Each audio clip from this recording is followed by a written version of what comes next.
Hi everybody and welcome back to another nuanced practical science video. In today's video we're going to be looking at the speed of sound through solids, liquids and gases. So hopefully from our lesson previous to this video you'll know that sound is a pressure wave.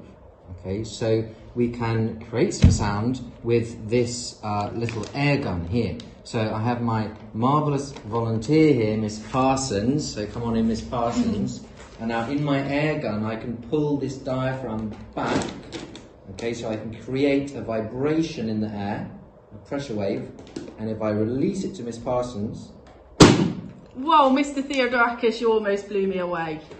So not only could we hear that, it was quite loud, okay, because I was sending quite a large pressure wave through the air, but it also, you saw, blew Miss Parsons' hair a bit, okay? So that was the pressure wave passing Miss Parsons.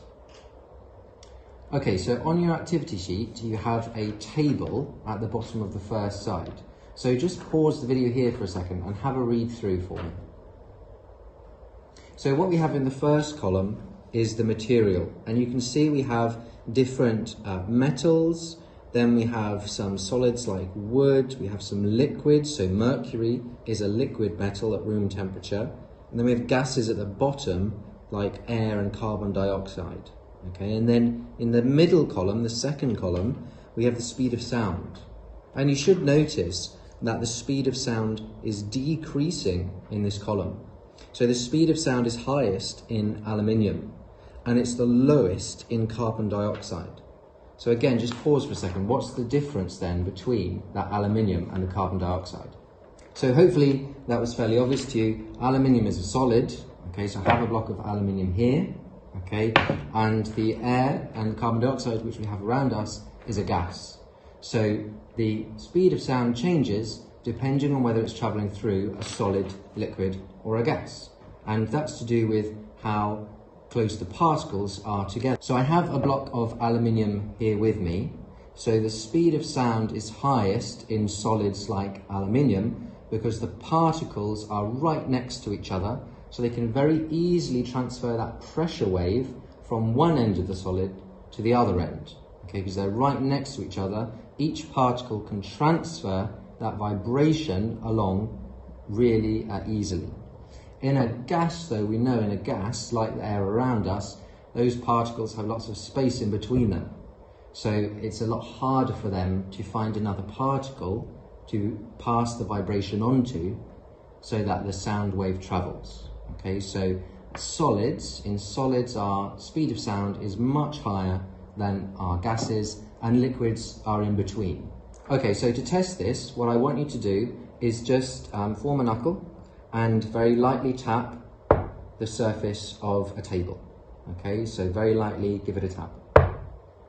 And then what I'd like you to do is put your ear onto the table so that the sound is travelling through the table to your ear, not through the air, and see if there's a difference. So I'm going to do it now. So my ear on the table and then a light tap. So just pause for a moment and think about what the difference was between tapping standing up where the sound is travelling through the air and tapping when your ear was on the table. So you should have heard that the sound was actually a lot louder than just tapping and listening with your ear, with the sound travelling through the air. And that's because the sound can travel much faster through the solid to your ear. So you might have made something like this in your primary school, okay, to communicate with your friends. And the principle here is that the speed of sound is obviously much higher in a solid. So it's much higher in a string. So if I speak into this cup, okay, and imagine there's somebody on the end. In fact, I'm going to pass this cup over to Mr. Mason. Okay, so I have it here. I've passed the other end to Mr. Mason, and we can see we've got the string taut. So now, at the moment the sound is travelling through the air, it's going really slowly. But when I start talking to the cup, the sound is going to travel through the string, and Mr. Mason should be able to hear me, even if I'm whispering. Thumbs up from Mr. Mason. He could easily hear me whispering because that sound travelled much faster down the string to the other cup which Mr Mason is holding by his ear. So thank you, Mr Mason. Okay, so hopefully now we're happy with the fact that the speed of sound in a solid is higher than a liquid and a gas, okay, and the speed of sound in a liquid is higher than a gas as well.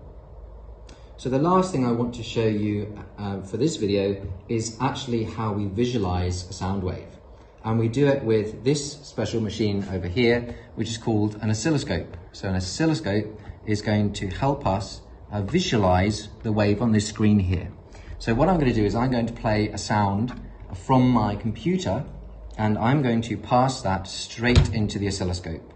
So here it's traveling through the solid of the wire, okay, in the form of electricity.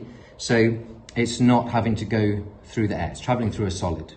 And we should see the signal appear on my oscilloscope. So I'm just going to play the music. I'm just going to let you guess what it is first.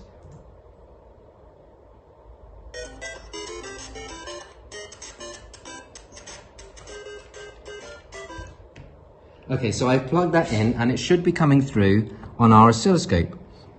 So you can see that because we haven't got just one sound coming through, so one tone like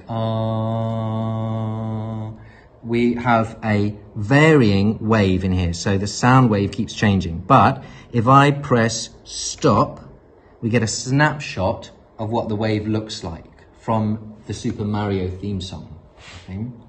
So I paused it here because I've managed to freeze the sound from the Super Mario track so that we can see almost exactly one wave dipping down and then up again on this oscilloscope. Okay, so this oscilloscope lets us visualize sound waves, and we'll do more about visualizing sound waves and interpreting oscilloscopes in the next lesson. So if I run this again, we should be able to freeze another snapshot of this sound. Now this time we see that it sort of goes up a bit on the oscilloscope and then dips down. So we have that sort of opposite shape this time. Then there are a lot more squiggles though. And that's because there's more than one sound combined to make the Mario theme tune. So say if I have maybe an ah and a ee playing at the same time, it would form a more complicated pattern on our oscilloscope. So today we've been looking at the speed of sound in solids, liquids and gases. I've been Mr Theodorakis, and see you on the next Practical Science video.